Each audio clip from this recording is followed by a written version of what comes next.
Hello everyone, welcome to S Legal. आज हम पढ़ेंगे section 37 of Indian penal code 1860। I hope आपने इससे पहले 34, 35 और 36 सेक्शन पढ़े होंगे।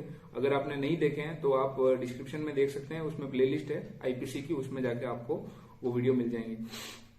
सेक्शन 37 है वो ये कहता है, when an offence is committed by the means of several act, whoever intentionally cooperate in the commission of that offense by doing one of those acts, either singly or jointly, any other person commit that offense।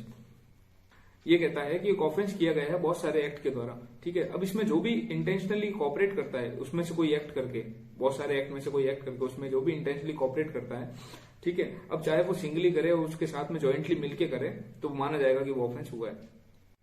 इसके illustration देख लेते हैं। सबसे पहला illustration ये कहता है कि ए और बी जो है वो जेड को मारना चाह रहे हैं और उसके लिए वो प्लानिंग करता है कि हम इसको जहर देंगे, अलग अलग टाइम पे थोड़ा थोड़ा जहर देंगे जिससे वो मर जाए। तो अब क्या होता है कि इसी कॉन्सिक्वेंसेस में जेड मर जाता है। तो अब ए ये नहीं कह सकता कि मैंने इसको जहर उतना नहीं दिया था जितने में उसको मर जाए, या बी ये नहीं कह सकता कि मैंने इसको इतना जहर नहीं दिया जितने में इसकी मौत हो जाए। हालांकि उनके छोटे छोटे डोज देने की वजह से end of the day consequences में उसकी मौत हुई है। तो यहाँ पर ये ऑफेंस उन्होंने किया, ये कॉपरेशन में किया। ये 37 का एग्जाम्पल है। इसके साथ में ए और बी ज्वाइंट जेलर होते हैं, वो जेड को मारना चाहते हैं, तो वो क्या करते हैं कि उसे खाना नहीं देते उसे, ठीक है। तो ये क्या है कि ए और बी की 6-6 घंटे की ड्यूटी रहती है जेल में, ठीक है। तो 6 घंटे वो उसकी ड्यूटी रहती है, वो भी खाना नहीं देता है। 6 घंटे उसकी ड्यूटी रहती है बी की, वो भी खाना नहीं देता है। तो ऐसे करते करते इसके कॉन्सिक्वेंसेज में क्या होता है कि जेड मर जाता है। तो यहाँ पर भी वही सेम चीज है कि ए ये नहीं बोल सकता कि मैंने तो उसको इतना खाना नहीं दिया कि वो मर जाए, या बी ये नहीं कह सकता, ठीक है। हालांकि इन्हीं दोनों के कॉपरेशन के कॉन्सिक्वेंसेज में वो मरा है, तो यहाँ पर वो उसने मर्डर कॉज किया है और दोनों पे चार्ज लगेगा मर्डर का। अब इसका इलस्ट्रेशन सी देख लेते हैं।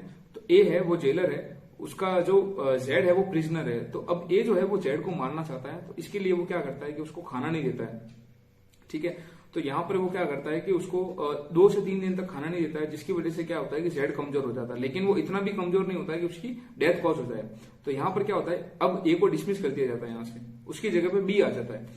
अब बी क्या है, बी और ए के बीच में कोई बातचीत नहीं हुई है, कोई कॉलिजन नहीं हुआ है। अब बी जो है वो भी उसको खाना नहीं देता है, उसकी वजह से उसके और 2-3 दिन खाना नहीं देता है, तो उसकी वजह से उसकी डेथ कॉज हो जाती है।